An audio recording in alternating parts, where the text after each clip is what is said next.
Hello and welcome to this broadcast by Brexit Watch. I'm your host, Jonathan Saxty. Today we are delighted to welcome back to Brexit Watch the leader of the Brexit Party, Nigel Farage. Nigel, welcome back to Brexit Watch. Thank you. Nigel, since the last time we spoke, obviously we've heard about the launch or relaunch of the Brexit Party becoming Reform UK. I've spoken to your colleague Richard Tice on this channel. My first question, Nigel, is why now? Why is Reform UK needed right now? Well, look, I mean, even last year, I was saying that once Brexit is done, in whatever form, there is going to be a need for some fundamental change in British politics, genuine reform in British politics. And in a sense, Brexit is the first step. Because Brexit makes us free. Well, now we're free. Well, we don't quite know the final details. I've no doubt we'll come on to that. But once we are free to make decisions, be that over vaccines or how we manage fish stocks or whatever else it may be, we want to have a government that works, a system that we have confidence in. And don't forget that the Brexit Party's key slogan was change politics for good. So we always saw Brexit as being the first stepping stone in this direction. Why now? Well, look, I have no doubt that the transition period is going to end on the 31st of December. And even if there are some big battles to fight in the years to come, and if Boris does a bad deal, we'll be talking about ECJ oversight. If Boris does a bad deal, we'll be talking about the ability of British governments to make strategic investments in British industry. If Boris does a bad deal, I've no doubt our coastal communities will be screaming and screaming. But we still, even if it's a bad Brexit, Brexit will be done, at least for now. So I think the timing of this is right. So what we've done is we've put an application in to the Electoral Commission asking for our name to be changed to Reform UK. Now they've got 6 weeks to respond to us, and we're now at the end of week 5. So we're quite close to getting a verdict from Elcom. I mean, I can't see any reason on earth why they would refuse us, but that's where we are. Nigel, I want to speak a bit more about the immediate term for Reform UK, but taking the situation in the UK right now, since we last spoke, how would you assess the situation right now? We've obviously had the second sort of quasi-national lockdown. We've had very recent announcement about this Pfizer vaccine. What's your overall take on how things stand right now in the UK? Well, look, I think we've been through one of the worst years of government any of us have ever experienced in our lives. In many ways, the pandemic has showed up just what's wrong with the country. Hopeless quangos that move at the speed of a snail, government decision-making based more on followership than it is based on leadership, U-turn after U-turn, and I'm afraid lockdown after lockdown, and a massive increase in state power and state control. A friend of mine last night went out into Borough Market in London, just by London Bridge. Amazing. There were 10 policemen in Borough Market going around the pubs, making sure people were having substantial meals, asking groups of people, were they all in the same bubble? I mean, is this what we've come to? And I talked to you today when in Wales, pubs will be banned from serving alcohol. I mean, we've got this relentless march of the Puritans. I mean, Cromwell must be looking down upon all of this with great glee, as every attempt for us to enjoy our lives or return to some normality is taken from us. Now, look, on the other side of that, some will say, look, Nigel, a lot of people are dying with this. I did say deliberately with this, not necessarily of this, because what is becoming clear is that many people go into hospital with quite serious medical conditions, contract COVID whilst they're in hospital, and then when they die, go down as COVID deaths. I'm not underplaying, the seriousness this virus represents to a certain number of people. I'm just not. But let me give you one example of where this is all going wrong. So Boris Johnson contracts COVID, as we all know, and got it very seriously, was lucky to come out the other side of it. He's one of 50 million people worldwide that has caught this virus. Of those 50 million, only a handful, literally a handful, have been proven to contract it for a second time. So we are pretty certain that once you've had this, you have T-cell immunity. We don't yet know how long that lasts. Boris Johnson met with a member of parliament 3 weeks ago. That member of, a brief meeting, a photograph. That MP subsequently tested positive for COVID-19. Boris, despite telling the world that he was bursting with antibodies, decided he had to self-isolate when there was actually a near mathematical impossibility that he could have contracted it and be a carrier for the second time. And then 5 days after the meeting, he had a test which was negative, and he still continued to self-isolate for a fortnight. Now that is not leadership. That, frankly, is cowardice. It's saying to the populace, you must obey the rules regardless. Well, I would have thought the whole point of a testing regime was to open the country up, not to keep it locked down. So that little episode for me sums up just how badly we've been governed and just what a total vacuum of leadership there is in British politics today. Nigel, if you were in Boris Johnson's position now over the next sort of 6 to 12 months, looking specifically at the economy, what kind of policies would you be looking at, taking account of Brexit perhaps, but particularly on the economy, civil liberties too? What would you be looking to doing into 2021? Yeah. Well, let's start with the economy, shall we? And let's start with the real division in British society today. People talk about racial divides, they talk about class divides. I'll tell you what the big divide is. It's the divide between the private sector and the public sector. And the way in which all over this country, we have national government that doesn't understand how the 6 million people that run their own businesses or act as sole traders operate. No comprehension from that front bench on how these things work. And then local councils, in many cases, making struggling small businesses' lives intolerable. I did a video this week about a pub in Barnes in southwest London, where, a pub trying to survive through lockdown, doing click and collect takeaways, and a guy comes up and says, give us a pint. You haven't clicked and collected. But my phone's broken. Just do us a favor this one time. The manager says, right, okay, I'll do it for you once, but never again. Serves him a pint, with a plastic lid on top as a takeaway. And out they produce their licensing officer's badge from Richmond Council. I've got another letter in this morning from a guy running a private hire business. And obviously for people like that, it's been a really, really tough time. He's survived. Many firms in his area have gone bust. So what he's tried to do is to employ more drivers, leaflet, old-fashioned leafleting and advertising to say, look, if you want to go to the airport or go somewhere, we're here. Waiting months to get new drivers registered because council offices are full, or they're asking question after question after question. At no level is the private sector, the small private sector in this country being helped. And I think my biggest economic fear is that's where the economic collapse is going to come. Because I think with the mindset we've got, not just from Boris, Michael Gove, goodness gracious me. Did you read his Apocalypse Now Times article last Saturday? They are so safety first with all of this. And yeah, sure, it's not an easy job being a government in a pandemic, but they're so safety first. If they're as efficient at getting the vaccine out as they've been with the 12 billion quid they've spent on test and trace, it's going to be a very, very long time before this vaccine gets out in sufficient quantities for them to feel able to get the country moving. And I'm afraid, and I don't want viewers to contemplate this, but I think they're going to have to. We're going to be locked down till Easter. I just don't see this government changing track. So economically, what I would do is to try and actually help the 6 million small entrepreneurs out there, because that's where you get growth from.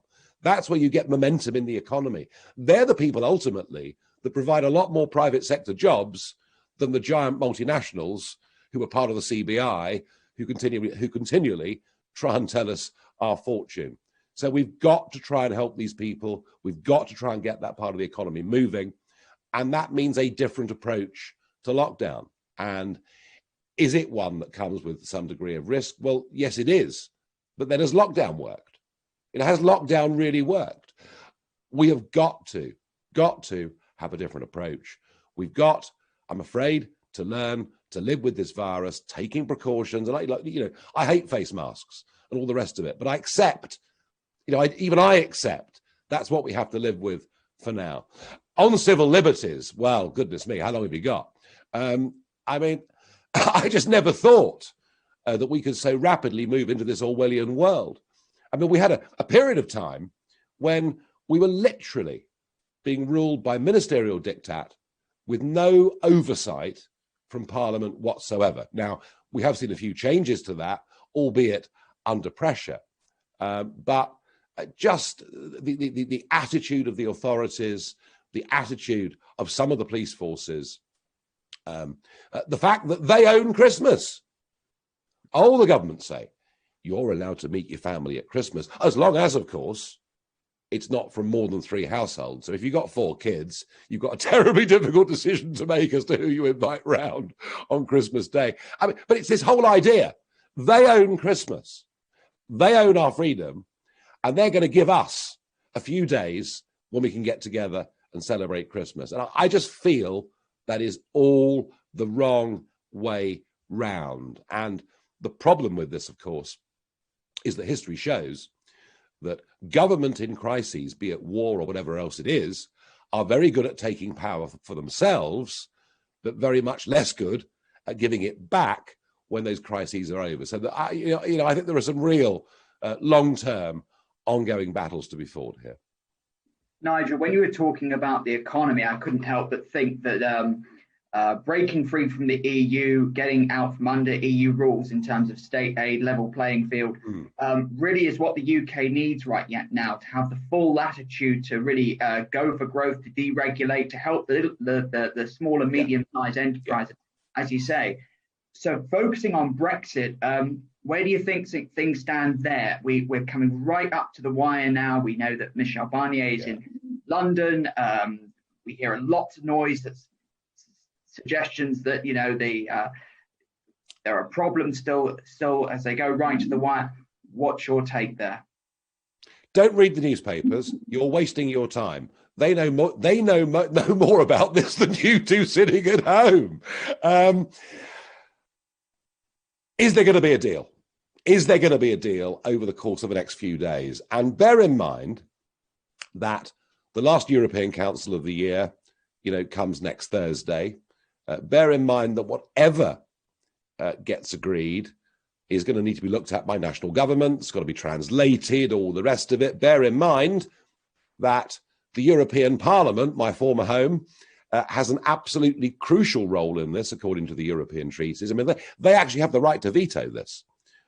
So I guess it is possible that negotiations go on right up until Christmas. But I think realistically, we are pretty much now on last knockings of all of this.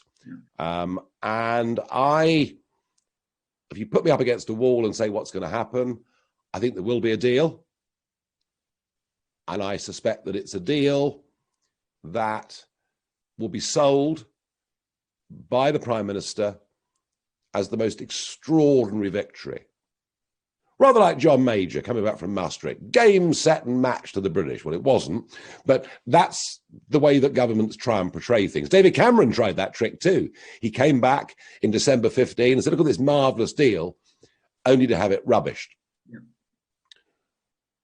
On fishing, let me tell you what's really important. What's really important isn't directly what the share is next year of the catches, important though that is.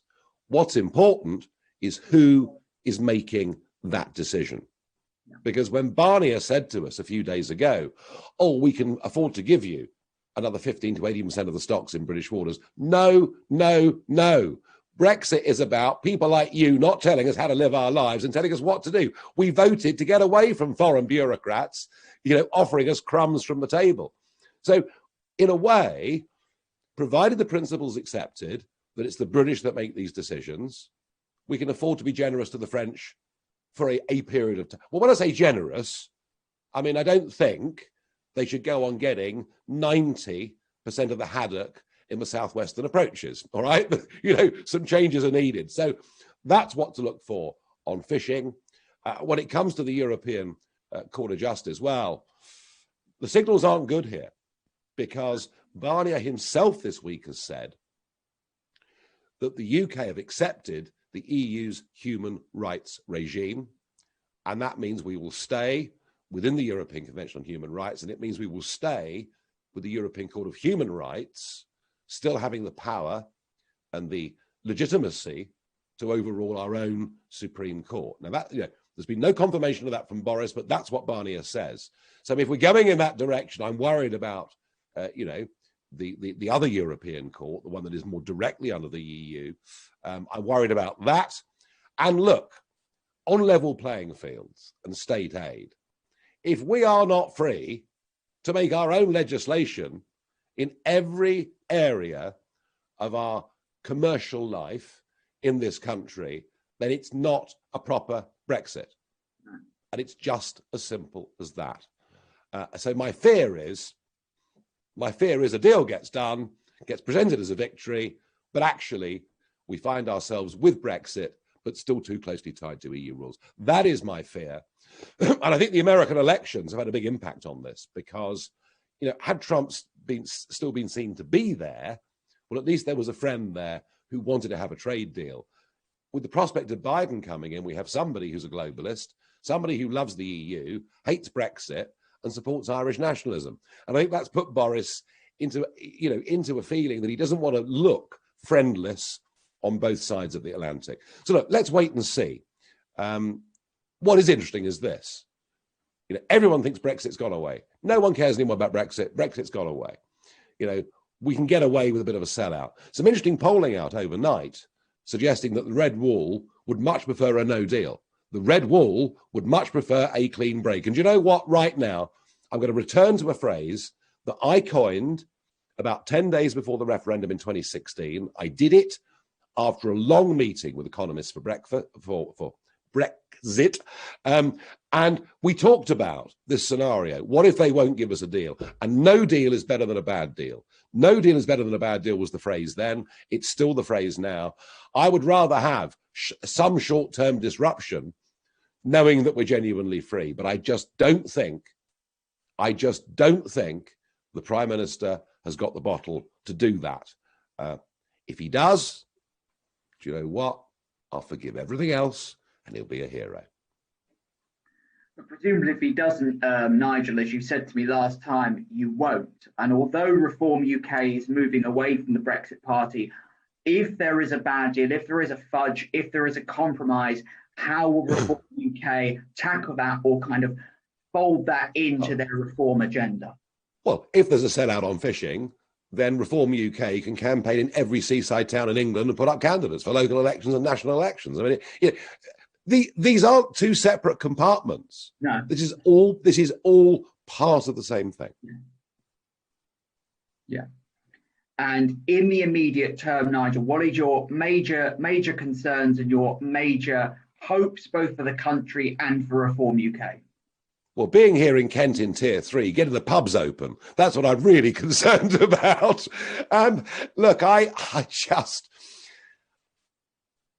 hoping we get either no deal or a good deal from Brexit. But above everything, I'm going to repeat the point I made earlier. We need to spare a thought for the 6 million men and women out there that have gone out on their own, borrowed money from banks, taken risk, don't get holidays. These people really matter in our country. Many of them have been completely left out by the Chancellor's packages. Not all, but many of them have. Directors, for example, of small limited companies, many of them have not received government handouts. And we somehow have to think about how we close this gap that is emerging in Britain between the private and public sector, because going on from here, that is a real problem. You can't borrow your way out of the worst financial crisis for 300 years. You can't tax your way out of the worst financial crisis for 300 years. You have to grow your way out. So in a sense, the opportunity of Brexit couldn't have come at a better time. Cheers to that. I think that probably brings us to the end of the interview. So Nigel Farage, thank you for your time, and here's hopefully to a good Christmas. Absolutely.